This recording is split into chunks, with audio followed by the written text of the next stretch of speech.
Hello, and welcome to House News. The 13th Asian Parliamentary Assembly came to a close with adoption of Antalya Declaration. The House will continue to reaffirm its commitment to support the use of nuclear energy for peaceful purposes.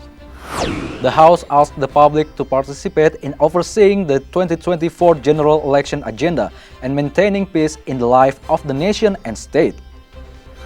Nusantara. The government's new capital city project is facing more challenges even after lawmakers passed the law to build the new capital city.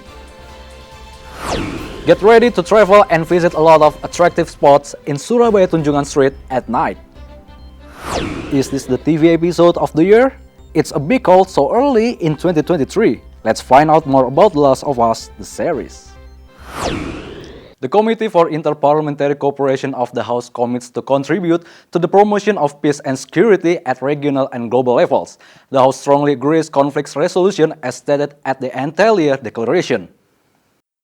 At the discussion of Antalya Declaration at the 13th Asian Parliamentary Assembly, the Vice Chairperson of Committee for Inter-Parliamentary Cooperation, or BKSAP of the House, Mardani, mentioned multilateralism cooperation among Asian countries has been a key player in maintaining peace and security in the Asian region.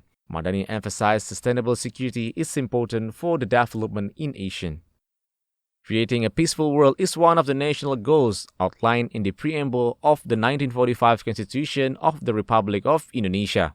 Therefore, Mardani said Indonesia will keep playing an important role to contribute to the world peace, especially in Asian region, by approving the Antalya Declaration. Prosperity and peace harus kita wujudkan sehingga Asia akan jadi satu kawasan yang aman, maju dan kuat kerjasama antar negaranya. Kita ingatkan tentang Universal Declaration of Human Rights dan macam-macam, dan kita melihat usaha Turki perlu diapresiasi dan Indonesia sekali lagi menunjukkan kontribusinya untuk memperkuat kawasan. Karena Asia yang aman, Asia yang maju akan sehat buat Indonesia dan ASEAN. In addition to the plenary session, the Indonesian delegation underlined its support for the independence of Palestine at the draft discussion of the Antalya Declaration. The House condemned the violations against the international law and human rights, which frequently occur in Asia. Moreover, the House demands Palestine to become a full member of the United Nations. From Antalya, Turkey, Hilman Hidayat, TVR Parliament Report. The chairperson of Commission 7 of the House emphasized the development of nuclear energy in Indonesia should be utilized for the peaceful purpose. The House also calls for the nuclear technology is used to benefit Indonesians as long as the safety, security, and safeguard aspects are ensured. At Nusantara 3 building recently, Commission 7 of the House received the delegation of the USA to discuss cooperations in the development of nuclear as clean energy. The chairperson of Commission 7 of the House, Sugeng Suparwoto, pointed out the development of nuclear in Indonesia must be based on peaceful purposes and green energy. Additionally, Sugeng said as Indonesia has huge population, the demand for energy is growing. Therefore, the development of nuclear energy should be considered as one of the energy sources which is zero-emission clean energy. Uni Eropa dan juga Jepang sudah meratifikasi bahwa nuklir itu merupakan energi hijau dan sehingga masuk dalam target-target untuk net zero emission. Maka kerjasama semacam ini menjadi bagus. Tadi dari pemerintah Amerika menawarkan berbagai hal. Salah satunya mereka sedang studi secara khusus di Kalimantan Barat dengan program $9 juta ya untuk sementara. Karena Kalimantan Barat diperkirakan di sana juga akan ada tambang nuklir juga, tambang uranium maksudnya yang merupakan bahan baku. Tapi kami sudah tadi di awal sudah menekankan bahwa nuklir adalah nuklir untuk damai ini. Furthermore, Commission 7 of the House, through the new and renewable energy bill, will oversee the development of nuclear power in Indonesia. The House is concerned to anticipate the negative impact of nuclear energy, especially how to handle the radioactive waste. Ken Andui, TVR Parliament Report. Commission 2 of the House, along with the government and the general election organizer, will monitor the entire stages of the 2024 election. The House will also supervise the electoral district mapping and assure all stages are well implemented. Member of Commission 2 of the House, Difriyadi, mentions related stakeholders as well as public need to oversee all general election stages and monitor the political agenda so that the upcoming election can run peacefully and smoothly. In addition, Difriyadi says Commission 2, along with the Ministry of Home Affairs and the general election organizers, have agreed the electoral district mapping. Difriyadi adds the electoral districts for national and province level will remain unchanged as stated in the Indonesian Electoral Law of 2017. Meanwhile, the electoral district for regional level will be further discussed. Tentang penataan dapil khususnya daerah-daerah baru, daerah otonom baru, dan itu bagian daripada Perpu tentang pemilu kemarin. Saya kira clear untuk penataan dapil wilayah daerah otonom baru karena memang itu kebutuhan kita.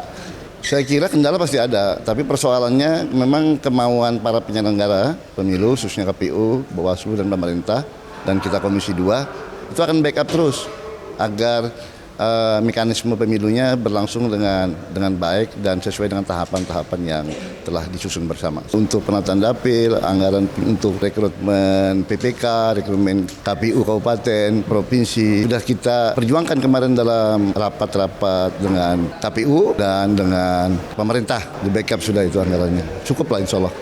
Earlier, the General Election Commission or KPU has officially launched the implementation stages of the 2024 general election. Currently, general election has entered the stage of updating the voter list. Rifki Magdudi, TVR Parlemen, report. Commission 2 of the House urges the Ministry of Agrarian Affairs and Spatial Planning, the National Land Agency, to immediately resolve land right issues before continuing the new capital city project construction. Member of Commission 2 of the House, Rifki Nizami Karsayuda, encourages the Ministry of Agrarian Affairs and Spatial Planning, the National Land Agency, to immediately find solution and negotiate with the local people related to the land acquisition issue in the new capital city in Penajem, Pasar Utara, East Kalimantan. Rifki Nizami adds the government is expected to be able to discuss with local people and release land ownership rights in a legal and formal manner. Rifki Nizami hopes people and the government have a clear land ownership and do not cause any conflict. Normatively IKN hampir tidak ada masalah, kendati demikian kami juga menemukan fakta bahwa ada klaim ya dari kelompok masyarakat yang menganggap ada irisan kepemilikan berupa tanah Kesultanan Kutai Kartanegara, kemudian tanah ulayat, beberapa masyarakat hukum adat di sana, yang saya kira semua tentu harus didudukan secara legal formal oleh pemerintah. Another member of Commission 2 of the House, Ihsan Yunus, explains, in accordance with the report from the related ministry, new capital city development will be divided into 3 zones. Therefore, Ihsan Yunus hopes the ministry can solve the problem of the land dispute. Menanggapi isu-isu penguasaan tanah oleh negara yang diklaim sebagai tanah kesultanan atau tanah ulayat atau tanah daerah. Kita berharap pemerintah dalam hal ini Menteri ATR BPN bisa meluruskan masalah ini. Jadi jangan sampai nanti ternyata sudah dibangun jadi permasalahan yang tidak kunjung selesai. Ferdian and Christio, TVR Parlemen report. Since the beginning of the 20th century, Tunjungan Street has become one of the commercial center in Surabaya. This road has connected South and West Surabaya with a trading area around the Red Bridge. Let's explore more Tunjungan Street at night and enjoy the sparkling lights of the street. The name of Tunjungan Street has been the basis of a famous shopping center in Surabaya, Tunjungan Plaza. Tunjungan Hotel and Majapahit Hotel, as historic building, are also located in the street. Travelers can enjoy the atmosphere of the city by walking along the street because the pavement of the road is wide enough.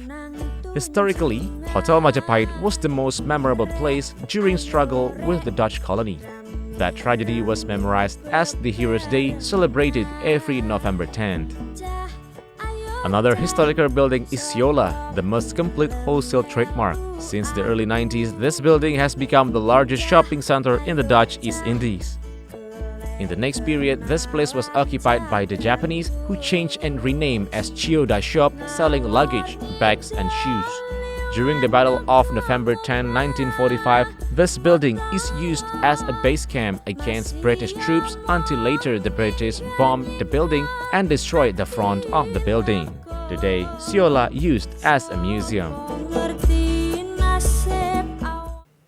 The Last of Us holds a special place in gamers' hearts for many reasons.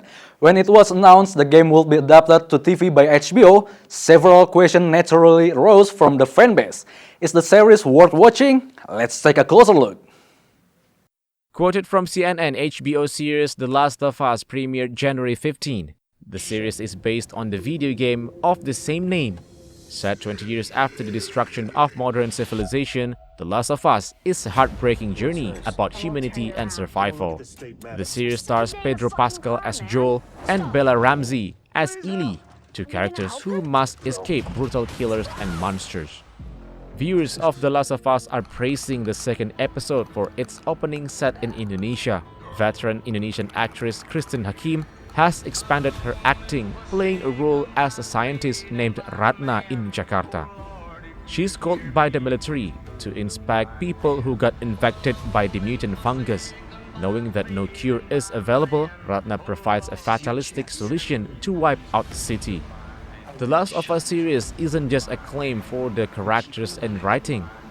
The show also nails the aesthetic of the games and adapts it to television perfectly. The earth tones, the rich lightings, the level of saturations, the vegetation and foliage, abandoned buildings and roads, it all feels right, especially if you have already experienced the game. And that's House News for today. Thank you for watching everyone, and have a good day.